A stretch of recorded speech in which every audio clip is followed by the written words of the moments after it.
Meru. No. Sorry. Sharing. I was like, heckin' yeah! I get to act! Sharon. They killed. They murdered. This whole thing was a setup, effectively, to get close to Pater and murder him, which Helvin has done. If the Relamish forces push more than about 20 miles further, the last kingdom falls. This has been the definition of absolute betrayal. Yes. Your call for vengeance was immediately answered. During the war, the dragons have been dispersed. They're all here. They're all here. Each dragon, wanting to be duly represented, made sure that their forces were here as well. If the realm is to be defeated and driven out, this is where it's going to happen. It has to. This is the time it has to happen. The realm has used with efficiency the airships that it has. It has winged ships that carry guns on them, repeating guns, and they can wear down even a dragon's armor. But at the time that Helvin murdered Pater, as this was all an illusion of we're friends, they're all on the ground. All the airships? The airships. Now, just before the murder happened, 5 of the big 5 airships that were there, which are different from the flitters. They don't have wings. They just seem to somehow by magic fly. Those departed and left. But there is a collection, a wing, of those winged armed airships that are on the ground, that are here, and if they get in the air, burn those first. All hell broke loose. After that.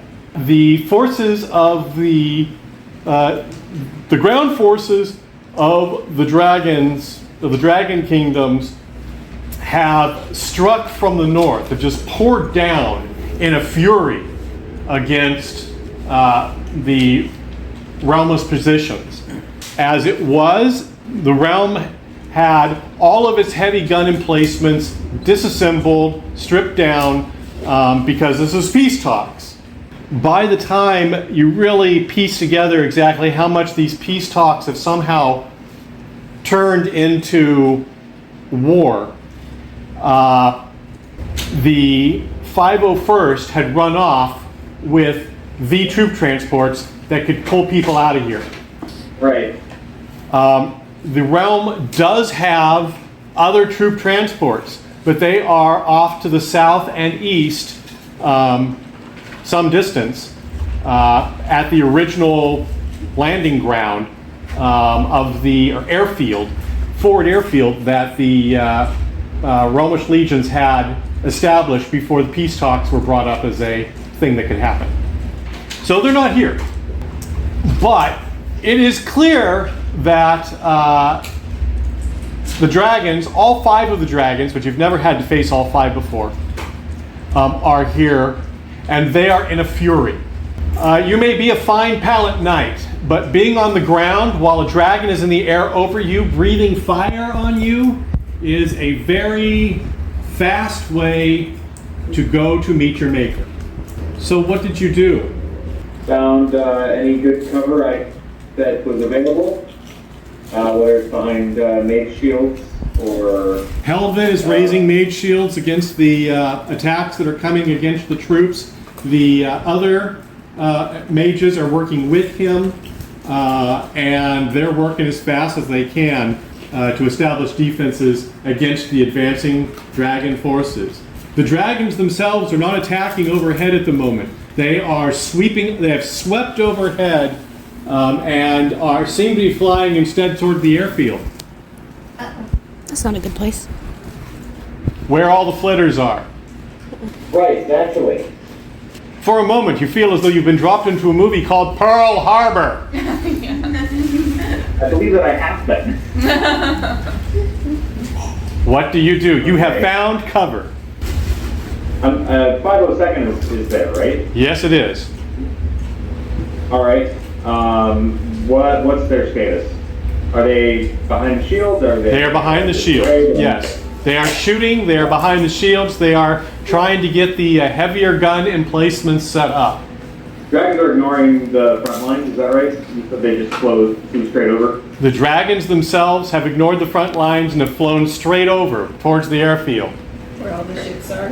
where all the flitters are, the armed flitters. Are there any ships there, or just flitters? Just flitters. But they're armed. Yes. Okay, they're not just like transport. No. Oh, so they could fight. If they got in the air in time, yes. Time is running out as we speak. Yeah, can't fight if you exploded. All right. You see a rising streak in the night, in the darkness.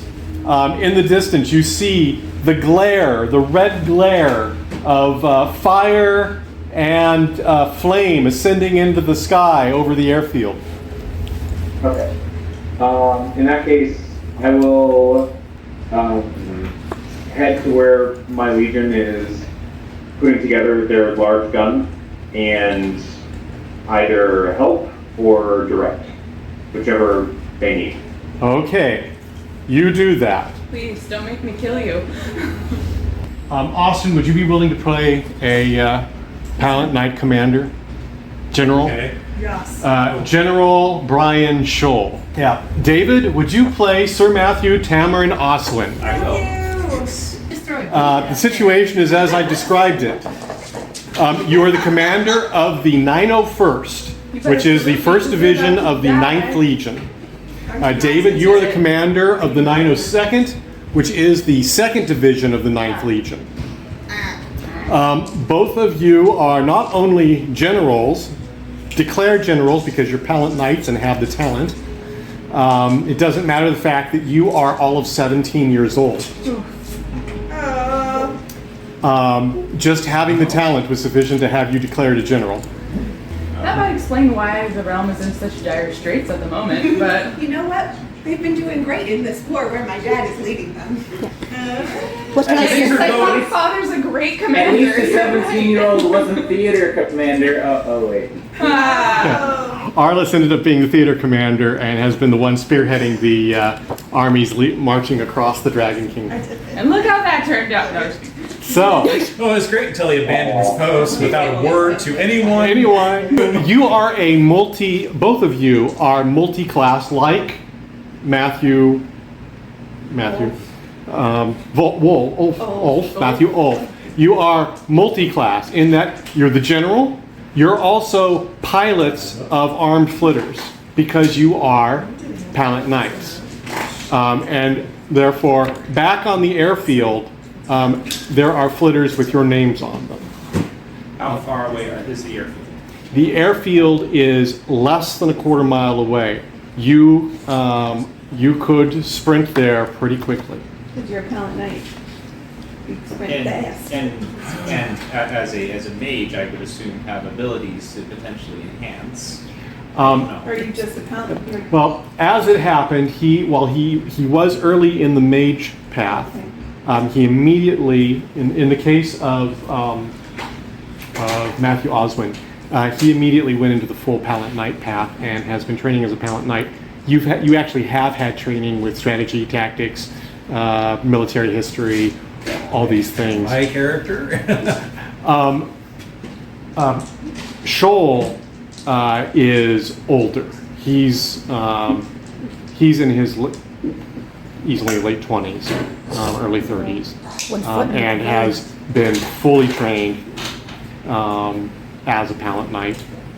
If you realize that the flitters are in danger, you can be there crazy fast. You can be running with dragons overhead.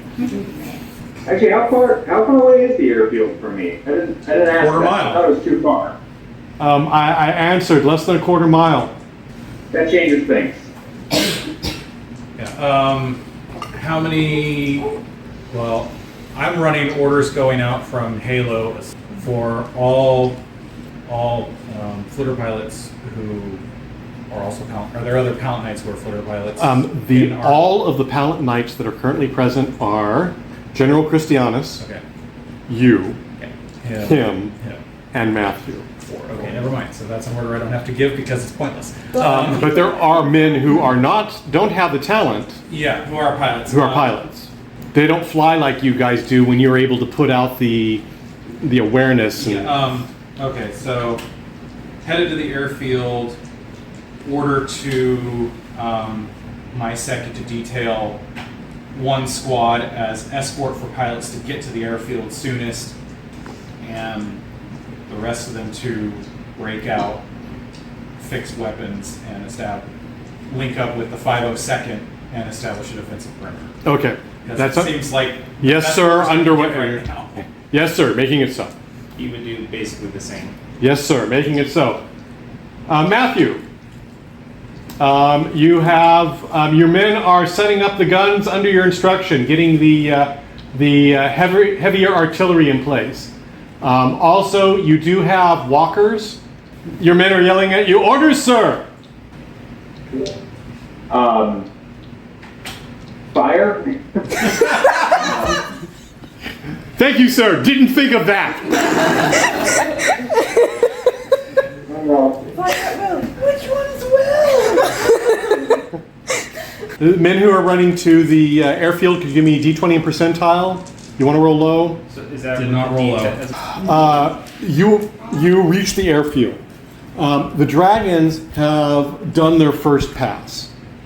I guess now doesn't matter. It's like, was the airfield manned, or had everyone been called to the parley? The airfield is guarded. And there are men here, men that have run almost as fast as you, that were immediately, men who are already there, who were trying to get everything going. You see burning flitters. You see some of those burning flitters. In fact, if you imagined the layout of the flitters, and then you had men that had run to them, and the dragons reached that field, they picked their favorite flitters to burn based on who was actually trying to get the flitters going. In the process, your flitter is on fire / been destroyed. However, you do notice that General Christianus's flitter is not burning. It is off to one side and hasn't been struck. And you know for a fact it will respond to your commands. Does it respond to a remote start shield command? Yes. You see also the wings coming up and coming around. Time to warn them to actually at least get the standby shields up, even if they're not all pre-flight, but get the shields up. So they'll survive the first pass, maybe. Maybe. At this point, there's a lot of, it was clear that there are men that were trying to do their jobs. However, not all were successful. Some were. And they are lifting off. The dragons are, I assume, making a second pass. A second pass, yes. Yes, again. Burn the trees around you So in the I rolled meantime. a 452. Burn everything. Okay, was that the first roll or was that a The second? first roll. Second roll, please. We're getting the 9. Something serviceable. 758. 758. The wings are out. You can fire up the shield bayom that goes over the flitter, at least the core portions of the flitter, and you are jumping in, grabbing the glass, pulling it down, and going through the fastest pre-flight check, which is largely, is this thing on? Pre-flight check. I flip it to on and do a full power cold start launch. And pray that it Do you have dice? Me, yeah. I sure do. Okay, I have dice. What do I do with them? You are rolling. You and I are rolling for attacks, and so just roll. If you would roll low, please. That makes my life. Your flames go across shielded flitters. It's not that my fire's not working, it's just that some of those men actually did their jobs. One rolled a 17. One rolled a 12. Okay. The other two rolled 1 Oh, yeah. That's what we like to hear. and Yeah. very low percentile. Yay! So, I'm confused. Who do I root for? you, Poor sods who don't know what's going on or just trying to stay alive. yeah, you see a number of Yes. yeah, the flitters that were actually lifting off, and you see the guns deploying and shields coming up, and two dragons come through on the wing that is lifting, on the collection of flitters that are getting up, and first fire bathes them, and tail swings come striking through, and they just tear them apart before they're able to get clear of the trees. Inside Christianus's flitter, you watch conflagration. You are coming up, and the dragon that rolled the 17, it was like, whoa! It just goes by you and inadvertently ends up with you on a 6. You can make your decision on where you go from there. The 12, you two are airborne. You're in a better position. The other critical you see is Matthew's There is. flitter bursting into flames and pieces and tumbling end over end with no pilot inside. We don't want him to die, so that's good. The dragons, you're seeing a lot of fire over in the airfield direction. The dragons are making multiple passes. However, you do see flitters getting into the air. And by flitters, I mean a plurality of two in the air. Well, I mean, at this point, the pilots I told to get there probably don't need it yet. Yeah. What's the range of the guns? They can definitely shoot into the sky. I mean, as far as the range is concerned, we're talking 300 yards or more. Okay. Well, those. Or what? Which ones? Right, if are you talking about the ground-mounted heavy machine guns? Thousands of yards. Thousands of yards. Yeah. So. Everything you can see right now is in range, probably. Yeah. Definitely over the airfield is in. I mean, for a 50 caliber, 400 yards is point blank range. So you are in a position to start shooting at the dragons over the airfield. Then I do that. I direct my men to fire at the dragons. Okay. You guys have done a pretty good job of desolating the airfield anyway at this point. That's fine, yeah. We're gonna come back and surround everybody and torch the place. Okay. Oh my gosh. You're able, was lit. with the grounded placement, you're basically able to establish an island around which not only your division but the other divisions hulk in. And you've only got 4 mages to work with, so getting as close in as possible, getting the gun emplacements to support one another is really important. You and Christian, basically you have 2 halves of the battlefield. You're holding one, Christianus is holding the other, and you're working in tandem with the 901st and the 902nd. As overhead, you see 2 flitters, do not shoot them, that are serving as cap to keep the dragons from absolutely torching everything on the ground. Nevertheless, they are establishing a cordon by being able to torch the forest. And so where their troops aren't, fire is. If possible, we're gonna have 2 dragons flying counterclockwise, well, opposite each other, and then we're having the 3 of them swoop back and forth over. So it is the big limiter. The advantage of doing that is that it keeps the big guns on you and not on your troops. You aren't actually able to really breathe fire effectively because what you have is a pool of virtue, and that pool of virtue can be allocated to not being shot or to breathing fire. And so as long as the guns on the ground are concentrating on the dragons overhead, the dragons aren't really in a position to breathe fire because they're burning their virtue as shielding. Actually have enough massed fire to overcome the absurd amount of virtue they can channel. Yeah. But at the same time, the divisions are having to deal with being outnumbered and ground forces coming in. So you have a large number of targets to choose from. And that is how the battle gets going. In the meantime,